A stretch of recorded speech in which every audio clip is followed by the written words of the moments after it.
Welcome. Thank you. ഈ ബോവിക്കാനം ഒരു സ്ഥലമാണോ? കാസർഗോഡ് ജില്ലയില്. ഓക്കെ, ഞാൻ ആദ്യമായിട്ട് കേൾക്കുന്ന കേട്ടോ, എനിക്ക് അറിയത്തില്ലായിരുന്നു. ഒരു പെൺപുലി വന്നിരിക്കുന്നു. കുറച്ച് ദിവസങ്ങളായിട്ട് നമുക്ക് കാസർഗോഡ് സൈഡിൽ നിന്ന് കുറെ വരുന്നുണ്ട്. നൈസ്. അപ്പൊ എന്തൊക്കെയാണ് ഇന്ന് ഞങ്ങൾക്ക് വേണ്ടി ചെയ്യുന്നത്? സ്റ്റാർസ് ആണ്, ഫീമെയിൽ സ്റ്റാർസ്. ഞാൻ അറിഞ്ഞു മകളും ഇതേ അമ്മയുടെ പാതയിലാണ് വന്നിട്ടുണ്ടല്ലേ? വന്നിട്ടുണ്ട്. അപ്പൊ അമ്മയുടെ പെർഫോമൻസ് കഴിഞ്ഞിട്ട് നമുക്ക് മകളുടെ പെർഫോമൻസും ഇന്ന് കാണാം. Okay, ready? യെസ്. അപ്പൊ ലെറ്റ്സ് സ്റ്റാർട്ട്. ആദ്യമായിട്ട് ഭാവന. ഓക്കെ. ഹലോ, ഞാൻ പത്മ, അനിയത്തിയാ. ഫ്രണ്ട്സിനെയൊക്കെ നേരത്തെ പരിചയപ്പെട്ടു. നമുക്ക് നാളെ വിശദമായി സംസാരിക്കാം. ഇപ്പൊ കുറെ പഠിക്കാനുണ്ടേ. ഞാൻ പോട്ടെ. ഓക്കെ, അടുത്തതാരാണ്? അടുത്തത് അടൂർ ഭവാനി അമ്മ. ആഹാ, ഓക്കെ. കൊച്ചന്മാര് പ്രത്യേകം പറഞ്ഞയച്ചതാ, മറക്കല്ലേ മറക്കല്ലേ എന്ന്. ആ മാധവൻ കുട്ടിക്കൊരരട്ട പേരുണ്ടല്ലോ. എന്തുവാ മക്കളെ, എന്തുവാ? ഹിറ്റ്ലർ മാധവൻ കുട്ടി. യെസ്. ഇനി ആരൊക്കെയാണ് ലിസ്റ്റിലുള്ളത്? ഇനി കാവ്യ മാധവൻ. Okay, ready. നീലേശ്വരത്തിന് മിസ്സിങ് എന്ന് പറയുന്നത് അതൊരു വല്ലാത്തൊരു മിസ്സിങ് തന്നെയാണ്. കാരണം നീലേശ്വരത്ത് താമസിച്ച ഏകദേശം അത്ര തന്നെ ആയി ഞാനിപ്പോൾ ഇവിടെ എറണാകുളത്തേക്ക് വന്നിട്ട്. ഇനിയിപ്പോൾ ഒരു വർഷം എന്ന് പറയുമ്പോൾ അത്ര തന്നെ ആയി ഇവിടത്തേക്ക് മാറിയിട്ട് എന്ന് തന്നെ വേണം പറയാൻ. ഇനിയും ആരൊക്കെയുണ്ട്? കൽപ്പന. കൽപ്പന ചേച്ചി. ഓക്കെ. ദേ ഗോവിന്ദ, എന്റെ കുടുംബകാര്യത്തിൽ ഇടപെടരുത്. അതെ, അറിയാൻ വേണ്ടി ചോദിക്കുക. എനിക്ക് എത്ര കൈകളുണ്ട്? ആന്നേ, ഈ 2 കൈകളും വെച്ചുകൊണ്ട് ഈ വീട്ടിലെ ജോലി മുഴുവൻ ചെയ്യാൻ ഞാൻ യന്ത്ര മനുഷ്യത്തൊന്നുമല്ല. സമയത്തിനുള്ളത് ഞണ്ണണെങ്കിലേ അടുക്കളയിൽ വന്ന് ജോലി ചെയ്യും. കഴിഞ്ഞു. മകളെ ഞാൻ വിളിക്കട്ടെ, മകളുടെ പെർഫോമൻസ് ഒന്ന് കാണാം. എന്താ പേര്? ശിവാനി. നാദിക, നമുക്ക് വിളിക്കാം അല്ലേ? So let's welcome Shivani on the stage. Hi Shivani കുട്ടി. Hi. Welcome to comedy masters. Thanks. Yes. Hi പറയൂ എല്ലാവരുടെ. എല്ലാവർക്കും എന്റെ ഹൃദയം നിറഞ്ഞ ഹായ്. ഓഹോ. യെസ്. അപ്പൊ ഇന്ന് എന്തൊക്കെയാണ് മോള് നമുക്ക് വേണ്ടി ചെയ്യാൻ പോകുന്നത്? ദഫ്മുട്ട്.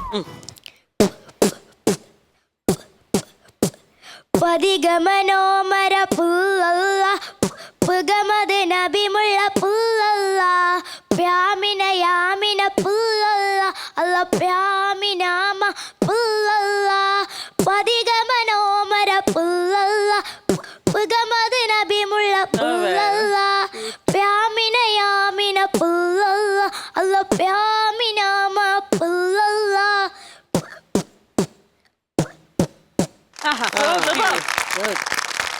ഓക്കെ, നെക്സ്റ്റ് എന്താ? നെക്സ്റ്റ് ചുണ്ടലി. ചുണ്ടലി. ഓക്കെ.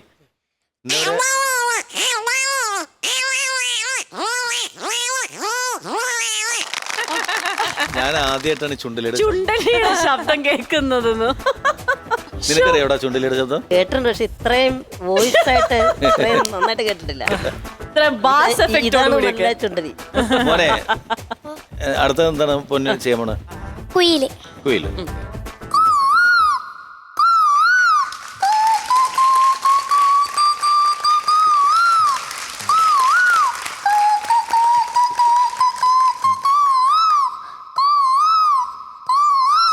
ആ മുഖത്തിന് ചേരുന്ന ശബ്ദമായിരുന്നു. സ്വീറ്റ്. അടുത്തത് എന്താ? തേനീച്ച.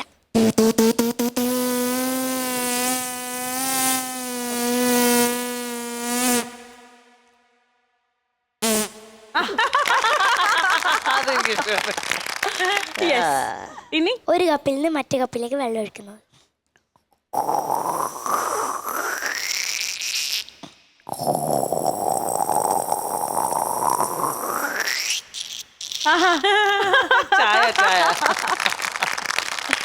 സൂപ്പർ. യൂഷ്വലി ഇതൊക്കെയാണോ ചെയ്യുന്നത് അതോ വേറെ എന്തെങ്കിലുമൊക്കെ മോള് ചെയ്യാറുണ്ടോ? ചെയ്യാറുണ്ട്. എന്തൊക്കെയാ ചെയ്യാറുള്ളത്? പൂച്ച തമ്മിൽ തർക്കം പിടിക്കുന്നത്. ഓക്കെ, ശരി. അപ്പൊ അതുകൂടെ കേൾക്കാം. മ്യാവ് മ്യാവ്.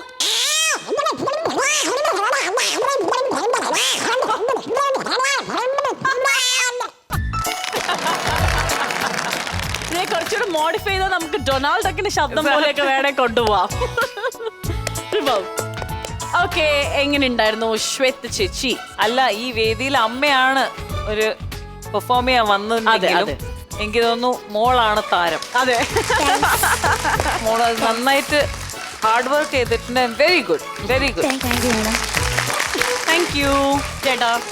അമ്മ മികച്ച കലാകാരിയാണ്, മകള് അതിന്റെ മുകളിൽ അതിഗംഭീര കലാകാരിയായി. കാരണം മോളുടെ പ്രായം എന്ന് പറയുമ്പോൾ ഈ ചെറിയ പ്രായത്തിൽ തന്നെ ഇത്രയും നല്ല ടാലൻസ് മോള് കാണിച്ചില്ലേ. അതെ. അപ്പോൾ അത് ഈ പറഞ്ഞ പോലെ തന്നെ കുറച്ചുകൂടി കൂടുതൽ പ്രാക്ടീസും കൂടുതൽ വേദികൾ മത്സരവേദികളിലൊക്കെ വരുമ്പോൾ മോൾക്ക് കൂടുതൽ ഈ ഒരു മിമിക്രി രംഗത്ത് ഒരുപാട് സാധ്യതയുള്ളൊരു കുട്ടിയാണ് മോള്. രണ്ടുപേർക്കും ആശംസകൾ കേട്ടോ. Thank you thank you thank you so much. Nadika മോളും ഇടുക്കി, അമ്മക്ക് ഇടുക്കി. നന്നായിരുന്നു, താങ്ക് യു. രണ്ടുപേരും നന്നായിരുന്നു. ഇപ്പോൾ അജയ് പറഞ്ഞ പോലെ മോൾക്ക് ഇനി കുറേ സാധ്യതകൾ അല്ലെങ്കിൽ കോമ്പറ്റീഷൻ വേദികൾ ഒരുപാട് കിട്ടുന്നതാണ്. അപ്പോൾ ആ ഫീൽഡിൽ മോളുടെ ഈ ഒരു പ്രായത്തിനനുസരിച്ചിട്ട് പല തരത്തിലുള്ള ശബ്ദങ്ങളും മോൾക്ക് പരീക്ഷിക്കാവുന്നതാണ്. മോൾ ആ കാര്യത്തിൽ വളരെ മുന്നോട്ട് പോകാൻ സാധ്യതയുള്ളൊരു മിടുക്കിയാണ് കേട്ടോ. Thank you. Thank you so much. നമ്മൾ പൊതുവേ നമ്മളിപ്പോൾ രണ്ടുപേരും ഒരു വേദിയിൽ നിന്ന് പെർഫോം ചെയ്തിട്ട് ഒരാളെക്കാൾ മറ്റേ ആൾ നല്ലതെന്ന് പറയുമ്പോൾ ബേസിക്കലി നമ്മുടെ മനസ്സിൽ അയ്യോ എന്ന് തോന്നും. പക്ഷെ ഒരു അമ്മയും മകളാവുമ്പോ മകളുടെതെന്ന് പറഞ്ഞാൽ ഇതിനപ്പുറത്തേക്ക് ഇനി അമ്മയ്ക്ക് വേറൊന്നും കിട്ടാനില്ല അല്ലെ. എനിക്ക് തോന്നുന്നു ആകെ അങ്ങനെ നമുക്കൊരു റിലേഷൻഷിപ്പ് അമ്മയും മകളും അല്ലെങ്കിൽ ആ ഒരു ഞാനൊരു അമ്മയാണ്. അപ്പൊ എനിക്ക് ഞാൻ അമ്മ മറന്നു, നേരെ മോളെ കോൺസെൻട്രേറ്റ് ചെയ്തു. എക്സാക്ട്ലി അതാ. അപ്പൊ എനിക്ക് അത് ആ ടാലന്റ് കണ്ടപ്പോ ഞാൻ സത്യമായിട്ട് അമ്മേനെ മറന്നുപോയി. അത് വേറെ ഒന്നുമല്ല, അമ്മയ്ക്ക് ടാലന്റ് ഉണ്ട് ഒബ്വിയസ്ലി, അതുകൊണ്ടാണ് കുഞ്ഞിന് വരുന്നത്. പക്ഷെ ആ she's A bomb. Good. Thank you madam. Okay, അപ്പോൾ താങ്ക് യു സോ മച്ച്. ഇങ്ങനെ ഒരു കോമ്പിനേഷനിൽ വന്നാൽ ഞങ്ങളും ഒരുപാട് എൻജോയ് ചെയ്തു.